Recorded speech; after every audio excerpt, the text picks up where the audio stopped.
all of you have attempted your prelims examination with confidence and poise, and also as per your expectation from this examination. It was a long time that we devoted towards preparing for prelims precisely because of the delay and the uncertainty that was created by the COVID pandemic. Now, as the prelims examinations are over and we need to get back to our war footing of preparing, revising, charting out our strategy towards upcoming main, it is very essential for us to remind ourselves that what we have attempted is now the thing of the past, and we need to be hopeful towards getting on a positive result, because I certainly cannot wait till the time the results are declared. By that time, it will become very delayed. It will be that a precious lot of time will be wasted. So even if there is a single point of doubt that you have in terms of your attempt,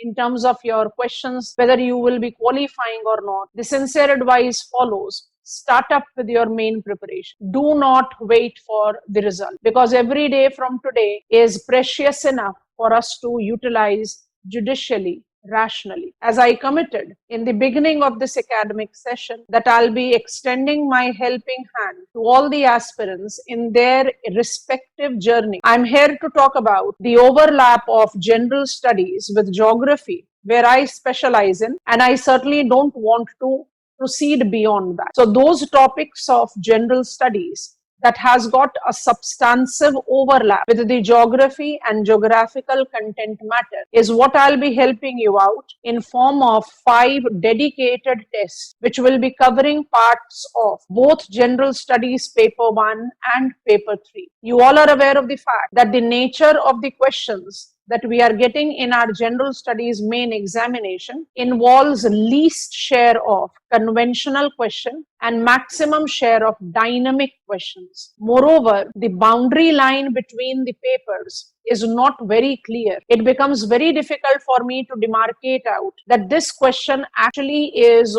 with the syllabus prescribed in the general studies paper 1 or it is with general studies paper 3. What exactly is the approach with which I should revise? If that is my case, I should prepare. If that is my case, the content matter for these 2 papers near completely. Paper 1 talks about history, geography of world and society. So by default, we are not talking about history. And also how to integrate, because you have to develop your perspective to write the answer. I want to make my point clear and give you the demarcation of the test schedule in this particular video. I hope it is going to help you out in whatsoever is your requirement, whether it is towards the content building, it is towards the integration of thought process with writing skills, it is integration of diagrams, illustrations, and what I always insist, infographics, to make your answer more logical and higher in its weightage, because our question paper very clearly reads, length of the answer do not matter. What matters is what is the content that you have written. That should convince the examiner to give you higher weightage compared to your competitor. Now, to prove my point, I want to get on to the whiteboard. As I said in the very beginning, that general studies paper 1 and paper 3 that will be taking up in our 5 dedicated tests. The conventional topics are quite restricted, and these topics are essentially mentioned in our general studies paper 1. And I can specifically talk about the topics that are salient features of world's physical geography, where we have encountered the question which is related to mantle plume, where we have encountered the question which is correlated to development of island archipelago, Philippines and Japan Islands archipelago, where we also take up the reference of the Young Fold Mountains location and how they are located only along the boundaries of the continent, because I need to take into reference the plate tectonic theory to it. And also when I take up the questions that has been in regards to the jigsaw fit evidences of continent drift theory, to some extent I can easily identify it to be the static part of our syllabus, which is precisely done in terms of understanding understanding the salient features of physical geography, which includes all the core segments of climate and physiography along with river systems. That is where I take my NCERT as the base book and I built up on the reference of it. Apart from it, I also pick up G.C. Leong, which is also helping me in taking up the pictorial version of it. The another topic that also comes up in paper 1 of our general studies, important geophysical phenomena. Because in this, we have got the topics like volcanism, earthquake. And if I just pause here, because I don't want to discuss the syllabus, you all are very well informed about the syllabus. If I just ask you to take this important geophysical phenomena, ask you to take it with the question that was asked with the Youngfold Mountains, I don't find a clear boundary line in sense that physical geography, plate tectonic gives me the answer to how the Youngfold Mountains are located at the boundaries of the continent and how it is interrelated with volcanism and earthquake. So is it related to the topic of salient feature of world physical geography, or is it related to important geophysical phenomena, the other topic of our syllabus? Actually, it overlaps with both of them. Similarly, once I take volcanism and earthquake into my consideration, which is considered to be the conventional topic of our syllabus, I easily overlap them with the dynamic topic. I'm essentially talking about paper 3 here, where you have got the topic of disaster. And when I take the categories of disaster in the global and Indian perspective, I do identify earthquake, landslide to be very important and reoccurring example, floods. So can I correlate earthquake and volcanism with a disaster? Yes, I can. So where do I draw boundary line? So be very clearly informed that it is very restrictive. It's not a complete version for me to understand my syllabus or revise my syllabus by simply saying that it is conventional, which is done with the basic textbooks, and it is dynamic, or it is open-ended questions, or it is the questions that are having maximum share in our question paper, which is to be derived from the government policies and etc. There is a very weak boundary line between them, and you need to take care of that. And another thing that I have just talked about is that dynamic and conventional topic overlap, and this overlap is what we need to take care of cautiously. And to prove my point, I can just add a sample question, and the questions that were asked general studies paper 1 2018 main, defining blue revolution, we need to explain the problems and strategies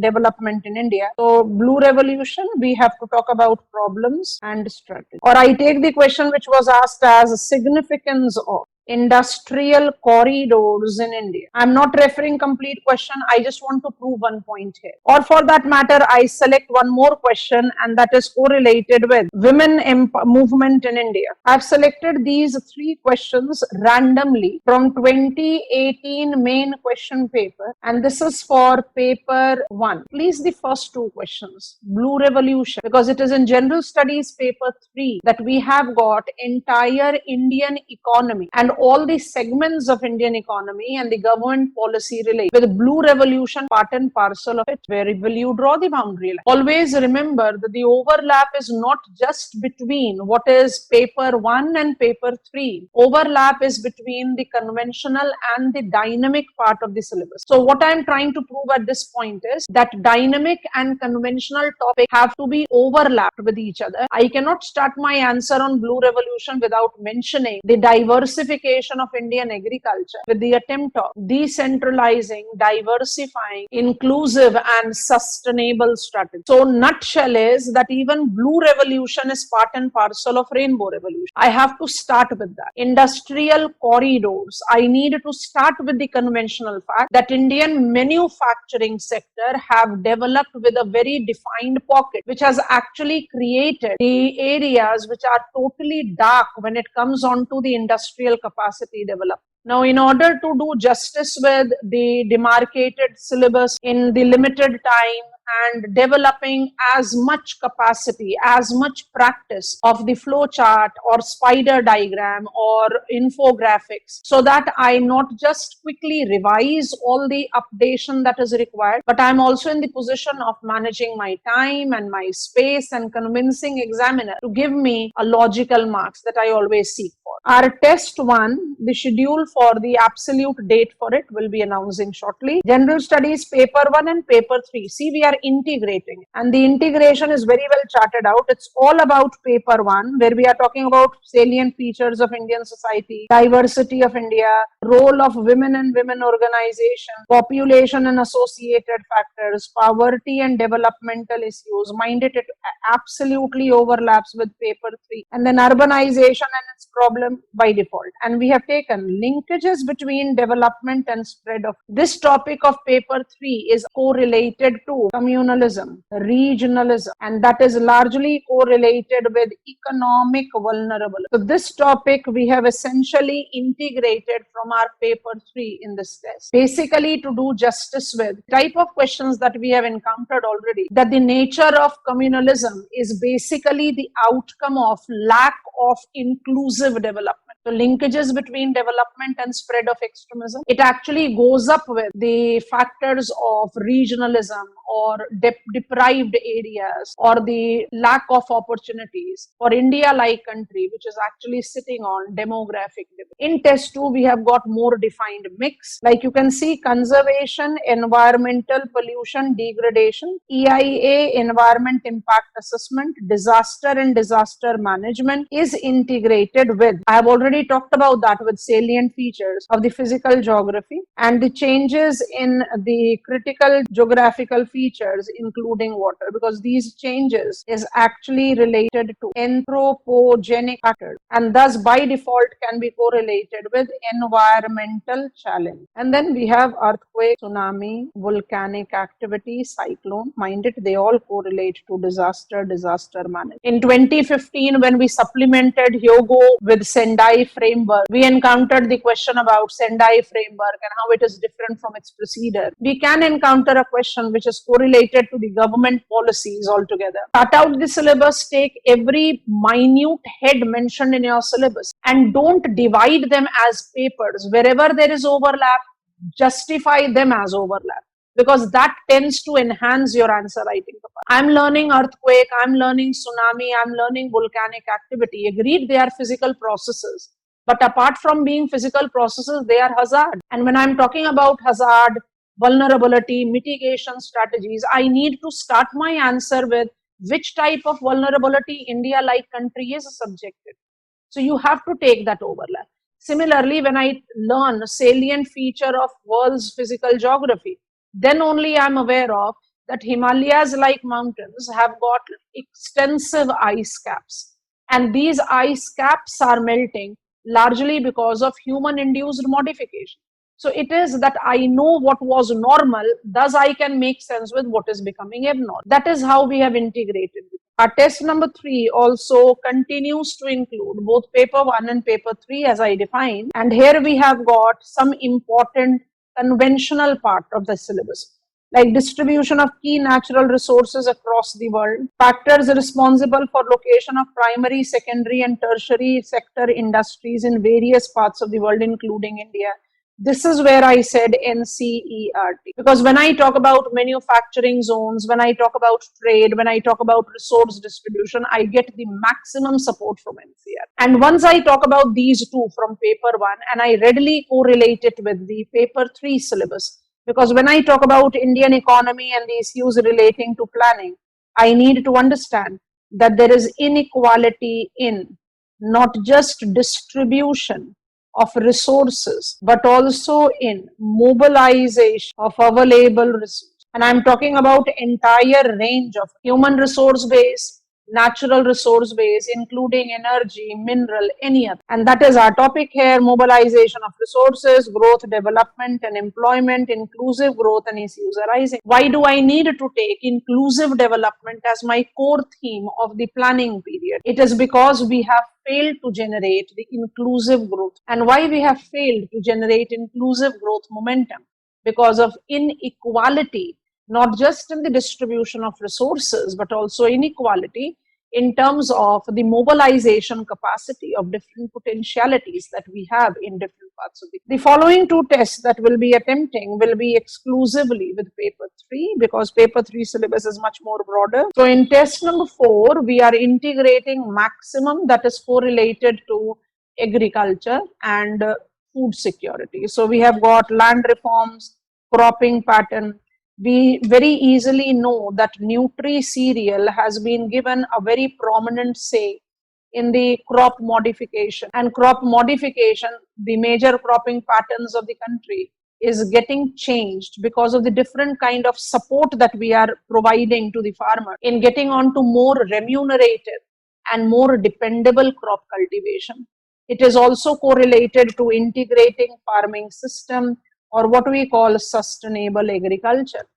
And you need to take all the government policies that are correlated with it, including the very recent and still the controversies and the counter challenges are yet to settle down of the farms bills that have been passed by the parliament.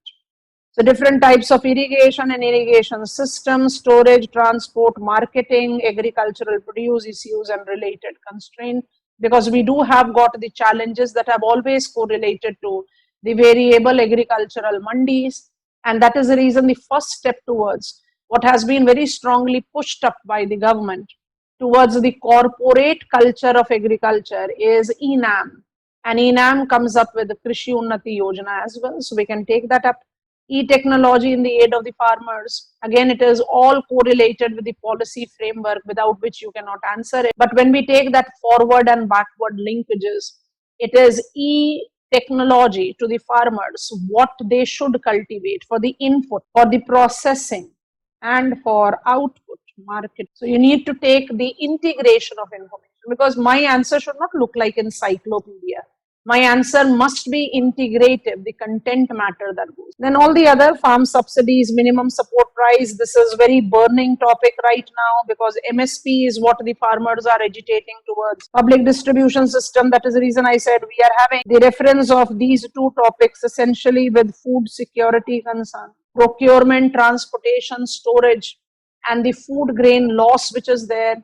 It is one of the prime reason that the sustainable development goal achievement, because when I talk about hunger, it is essentially because we are still having quite substantive amount of our food stock getting wasted, and we need to work towards minimizing that. And technological mission and economics of the animal rearing, and this is with animal rearing that I have quoted one of my sample examples, because when I talk about diversification or mainstreaming of livestock, I talk about aquaculture at par with dairy culture. So you have to take the integration of it. So test 4, we are largely correlating with agriculture and food security. And the final test that we'll be planning out is related to rest of the economic sector, like food processing, land reforms, effects of liberalization, industrial policy changes and industrial growth, infrastructure, energy, port, road, airways, railways, all these which are excellently correlated to what are the planning that India is having, because we all must be aware of it, and we had a question that was being asked in examination towards it. We are the excellent example of the country that has moved from agriculture to service sector. And when we talk about the conventional track of development, it's agriculture to manufacturing to service. And whenever we are taking up the reference of this demarcation, will it be sustainable for India? Because when we talk about agriculture to service sector, I can easily correlate it with industrial revolution. And when I say industrial revolution, for Internet of Things, artificial intelligence, I'm actually talking about service. It's none of the things that we are not aware of, but the only thing is how do we integrate and attempt them in our life. And just to close down with this, with a very outlay of how do I conventionally frame the answer, I'm just taking one sample case. Conventional framing always have a brief introduction, main content, and conclusion. And we need to essentially follow it in our answer writing strategy as a general outlay always. However, it is this conventional framing that do wonder in dynamic way, because the way you start your answer and the way you complete tends to decide how much of the coordination you had in your thought process. You have to follow this 3-step strategy of answer writing always. And when you attempt to write the answer, always try to first take note of what is the specific demand of question. What question is demand? What are the key things that have been asked in the question? And you must try to create out the points of your answer. Every point of the answer must be made based on the demand of it. And always remember, whether it is flowchart, diagrams, or integrate them, is always better substitute than writing full page answer. Underlining is very key point that you have to take into consideration. We always run short of time in examination hall.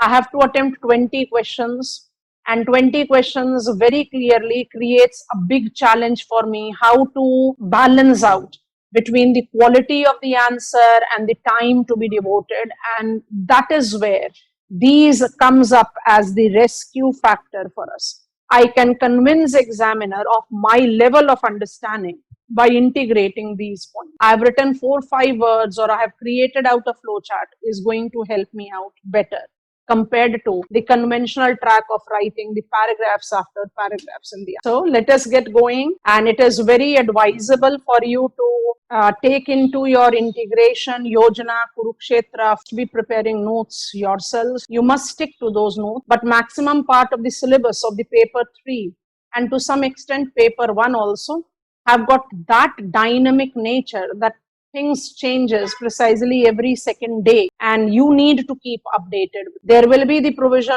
of model answer handwritten, and we'll also be having brief discussions of the test. So this is how we'll be trying to quickly revise, timely revise, and appropriately revise what is the requirement of upcoming main examination. So happy learning to all of you. Goodbye from my side for the time.